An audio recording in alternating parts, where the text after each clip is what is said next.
ஹாய்ங்க. Work பண்ணுறதுக்கு சிம்பிளாக இருக்கணும், பட் ஃபைனல் லுக் வந்துட்டு சூப்பராக இருக்கணும் அப்படின்ற மாதிரி ஒரு நெக் டிசைன் தேடுறீங்களா? அப்போ இந்த வீடியோ உங்களுக்காக தான். இது வந்துட்டு பிகினர்ஸ் கூட ரொம்ப ஈஸியாக போடுற மாதிரி நான் ஸ்டெப் பை ஸ்டெப்பாக நான் சொல்லி கொடுத்துருக்குறேன். இது வந்துட்டு ப்ளவுஸ், குர்த்தி, கிட்ஸ் பட்டுப்பாவாடை சட்டை, ஃப்ராக்கு இந்த மாதிரி நீங்கள் எங்கே வேணாலும் போட்டுக்கலாம். ஃபைனல் லுக் இந்த மாதிரி தான் இருக்கும். இப்போ வாங்க வீடியோக்குள்ளே போகலாம். இப்போது 3 லேயர் வந்துட்டு செயின் ஸ்டிச் போட்டுக்கலாம். எப்பவும் சொல்கிற மாதிரி தான் ஸ்டிச்சஸ் வந்துட்டு ஒரே மாதிரி இருக்கணும், பெருசு சிறுசுமாக இருக்கக்கூடாது. செயின் ஸ்டிச் வந்துட்டு அடுத்தடுத்த லேயர் வந்துட்டு ஒட்டி ஒட்டி போடணும், கேப் இல்லாமல். ஃப்ரேமில் வந்துட்டு கிளாத் டைட்டாக இருக்கணும். உங்களுக்கு இந்த மாதிரி ஒர்க் பண்ணும்போது படக்கு படக்குன்னு ஒரு சவுண்டு வருது இல்லைங்களா? இது வந்துட்டு டைட்டாக இருந்துச்சு அப்படின்னா தான் இந்த மாதிரி சவுண்டு வரும். ஒர்க் பண்ணுறதுக்கு நல்லாயிருக்கும். இந்த நீடில் த்ரெட் மாட்டிக்கிட்டே இருக்காது. சில நேரங்களில் நான் ஃப்ரேம் லூஸாக இருக்கும்போது நான் உங்களுக்கு ஒர்க் பண்ணி காமிச்சிருப்பேன். ஃப்ரேம் லூஸாக இருந்தால் அந்த மாதிரி தான் இருக்குன்னு. ஸோ ஃப்ரேம் லூஸாக இருந்தால் இந்த மாதிரியெல்லாம் நம்மளுக்கு வந்துட்டு மிஸ்டேக்ஸ் வரும். இப்போது செகண்ட் லேயர் நான் கம்ப்ளீட் பண்ணுறேன். 3 லேயர் இதே மாதிரி 3 லேயர் போட்டுட்டு நான் உங்கள்கிட்ட காமிக்கிறேன்.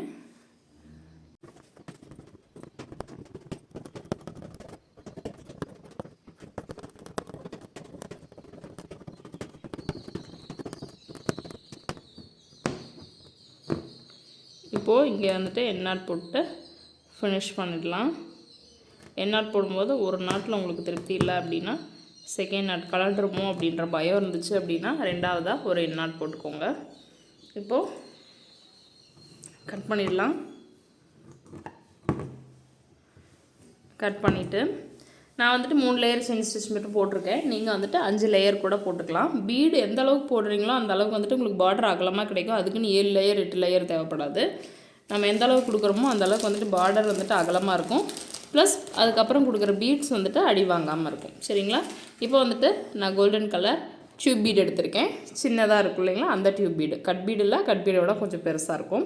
இப்போ அதை வந்துட்டு நான் ஜிக்ஸாக்காக ஸ்டிச் பண்ண போகிறேன். இது வந்துட்டு ரொம்ப யூனிக்கான ஒரு டிசைனு. சரிங்களா? இப்போது நான் ஸ்டிச் பண்ணுற மாதிரி இந்த மாதிரி கிராஸாக வச்சு ஸ்டிச் பண்ணிக்கோங்க. இந்த மாதிரி கிராஸாக வச்சு ஒரு ஸ்டிச்சு, ஒரு லாக் ஸ்டிச், அகெயின் இந்த கிராஸ், ஒரு ஸ்டிச். சரி, இந்த மாதிரி பிசுறாக நூலாக வந்துச்சு அப்படின்னா மறுபடியும் எடுத்துகிட்டு போட்டிங்க அப்படின்னா சரியாயிடும். அப்படி சரியாகலை அப்படின்னா கட் பண்ணிவிட்டு எண்ணாட் போட்டுட்டு அதுக்கப்புறமா தான் ஸ்டார்ட் பண்ணுற மாதிரி இருக்கும். எனக்கு சரியாகிருச்சு. ஒரு ஸ்டிச்சு, ஒரு லாக் ஸ்டிச், அகெயின் இந்த கிராஸ், ஒரு ஸ்டிச், ஒரு லாக் ஸ்டிச், அகெயின் இந்த சைடு கிராஸ், ஒரு ஸ்டிச், ஒரு லாக் ஸ்டிச். பிகினராக இருக்கும்போது நீங்கள் ஒரு டியூப் பீடாக கூட நீங்கள் லோட் பண்ணி பொறுமையாக போடலாம்.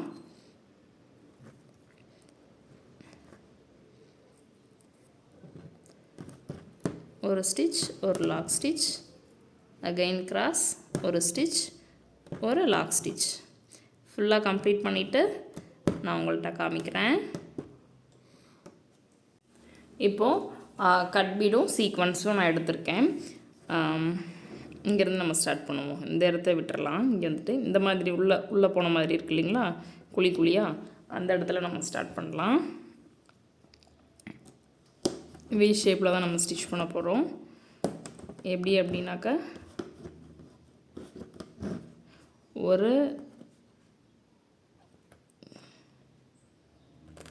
ஒரு கட் பீட், ஒரு சீக்வென்ஸ் மட்டும் கொடுத்து நம்ம ஸ்டிச் பண்ண போகிறோம். அகைன் இந்த இடத்துல ஒரு கட் பீட், ஒரு சீக்வென்ஸ்.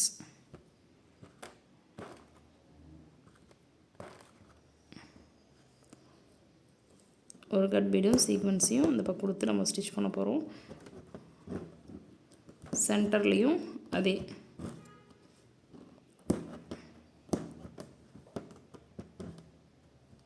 இப்போது இங்கே வந்துட்டு எண்ணாட் போட்டுக்கலாம். நம்ம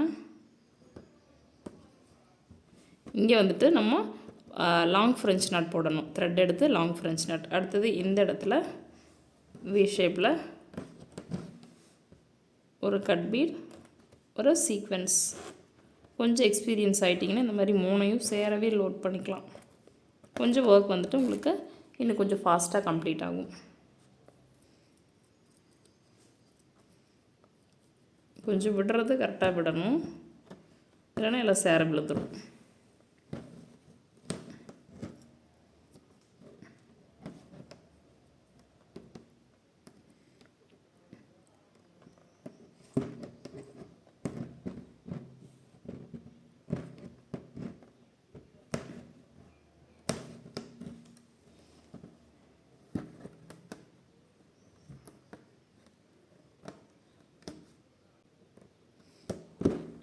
கடைசியில் இந்த மாதிரி நாட் பண்ணிக்கணும்.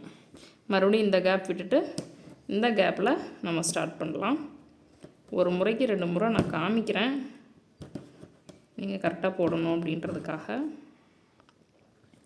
ஒரு கட் பீட், ஒரு சீக்வென்ஸ், ஒரு ஸ்டிச், ஒரு lock stitch, again V shaped, அகைன் ஒரு கட் பீட், ஒரு சீக்வென்ஸ், இந்த இடத்துல ஒரு ஸ்டிச், ஒரு லாக் ஸ்டிச், அடுத்தது சென்டராக கொண்டு வந்துட்டு ஒரு ஸ்டிச், ஒரு lock stitch, cut bead, sequence. ஒரே ஒரு கட் பீடு தான் வைக்கிறேன், நீங்கள் தேவைப்பட்டால் 2 கூட வச்சுக்கோங்க, அது உங்களோட விருப்பம். லாக் பண்ணியாச்சு. அதே மாதிரி இந்த கேப், இந்த கேப், இந்த கேப், இந்த 3 கேப்பையும் நான் ஃபில் பண்ணிவிட்டு நான் உங்கள்கிட்ட காமிக்கிறேன். இப்போ வந்துட்டு நம்ம லாங் ஃப்ரெஞ்ச் நாட் போடலாங்க. 6x6 12 ஸ்டாண்ட்ஸ் எடுத்திருக்கேன். 12 ஸ்டாண்ட்ஸா அப்படின்னு என்ன அர்த்தம் அப்படின்னா 6 நூல் அப்படியே நீங்கள் நீளமாக எடுத்து நீடில் இந்த பார்ட்டில் கோர்த்து எடுத்தோம் அப்படின்னா 6 6 12 நூல் ஆயிரும். அதான் 12 ஸ்டாண்ட்ஸா அப்படின்னு சொல்லுவாங்க. சரிங்களா? இப்போது இங்கேருந்து நம்ம த்ரெட் எடுத்துப்போம். ஒன்று விட்டு தானே நம்ம ஒர்க் பண்ணியிருக்கோம். இங்கே இருந்து த்ரெட்டை எடுத்துட்டு கவனமாக பார்த்துக்கோங்க. ஃபுல்லாக நான் மேலே எடுத்தாச்சு. கீழே வந்துட்டு அந்த நாட் வந்துட்டு இங்கே கீழே வந்துடுச்சு. இப்போது இப்படி பிடிச்சிட்டு கிளாத்து கடையில் வச்சு 1 2 2 சுற்று மட்டும் சுற்றிட்டு நமக்கு எந்த இடத்துல வேணுமோ அந்த இடத்துல நம்ம ஒரு பஞ்ச்,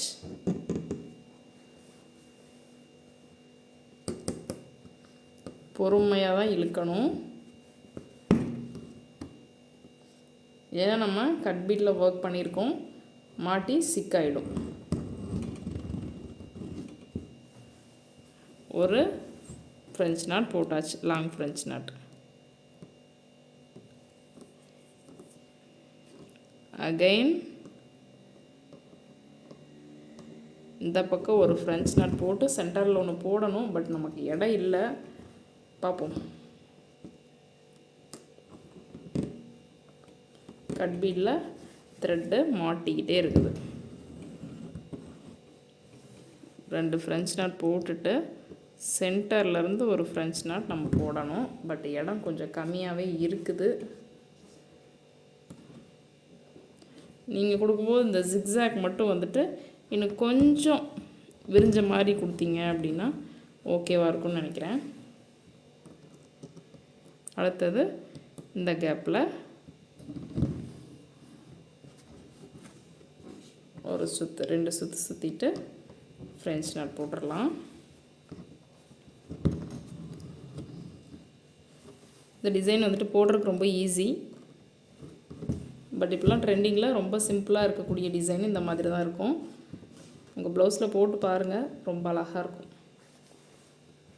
இன்னும் கொஞ்சம் ஸ்பேஸ் இருந்தால் நல்லாயிருக்கும் அப்படின்னு தோணுது எனக்கு. பட் நான் இதுலேயே 3 ஃப்ரெஞ்ச் நாட் போட்டுறேன்.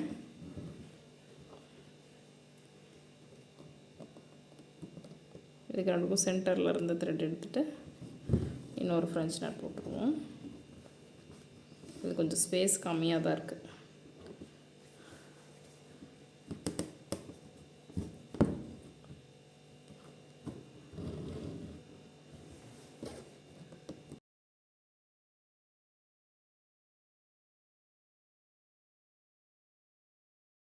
ஃபுல்லாக ஃப்ரெஞ்ச் நாட் போட்டு கம்ப்ளீட் பண்ணிட்டேன். நீங்கள் வந்துட்டு இந்த மாதிரி கொஞ்சம் கேப் விட்ட மாதிரி விரிச்ச மாதிரி வச்சுக்கிட்டீங்க அப்படின்னா இந்த 2 ஒர்க் பண்ணிவிட்டு சென்டரில் இது ஒர்க் பண்ணுறதுக்கு நம்மளுக்கு கொஞ்சம் ஈஸியாக இருக்குது. ஃபேப்ரிக் க்ளூ எடுத்துகிட்டு டாட்டாக வச்சாச்சு. ஃபேப்ரிக் க்ளூ யூஸ் பண்ணியிருக்கேன். உங்களுக்கு ஃபெவிக்ரில்ல ஃபேப்ரிக் க்ளூ, நீடிலோட பேக் சைடு லைட்டாக கம் தொட்டுட்டு நம்ம இந்த ஸ்டோன் எடுத்து லைட்டாக அங்கே ஃபிக்ஸ் பண்ணி விட்டுடலாம். இன்னும் சின்ன ஸ்டோனாக இருந்தால் கூட நல்லாயிருக்கும்னு நினைக்கிறேன். இந்த ஒயிட் ஸ்டோன் கொடுத்து பார்ப்போமா நம்ம? ஒயிட் ஸ்டோன் வந்துட்டு குட்டி அழகாக இருக்குது. ஒயிட் கொடுப்போம். இந்த ஸ்டோன் எடுத்துடலாம். இது ரொம்ப கொஞ்சம் பெருசாக இருக்குது.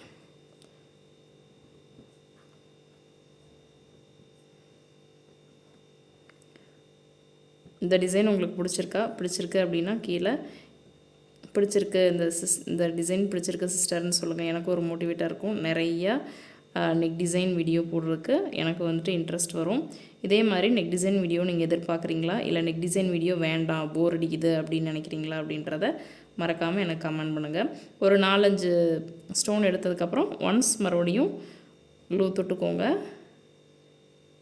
இதே மாதிரி இதை ஃபுல்லாக ஃபினிஷ் பண்ணிவிட்டு நான் உங்கள்கிட்ட காமிக்கிறேன். அந்த நெக் டிசைன் வந்துட்டு நான் ஃபுல்லாக கம்ப்ளீட் பண்ணிட்டேன். நீங்கள் எப்படி இருக்குது, என்னோடய அவுட்லுக் எப்படி இருக்குது அப்படின்றத மறக்காமல் எனக்கு கமெண்ட் பண்ணுங்கள். எனக்கு ரொம்ப பிடிச்சிருக்குதுங்க. பர்சனலாக எனக்கு ரொம்பவே பிடிச்சிருக்குது. உங்களுக்கும் பிடிச்சிருக்கும் அப்படின்னு நம்புகிறேன். மறக்காமல் பிடிச்சிருக்கு அப்படின்னா ஒரு லைக்கு ப்ளஸ் ஒரு கமெண்ட் எனக்காக போடுங்க. இந்த வீடியோவை கடைசி வரைக்கும் நீங்கள் பொறுமையாக பார்த்ததுக்காக நன்றி.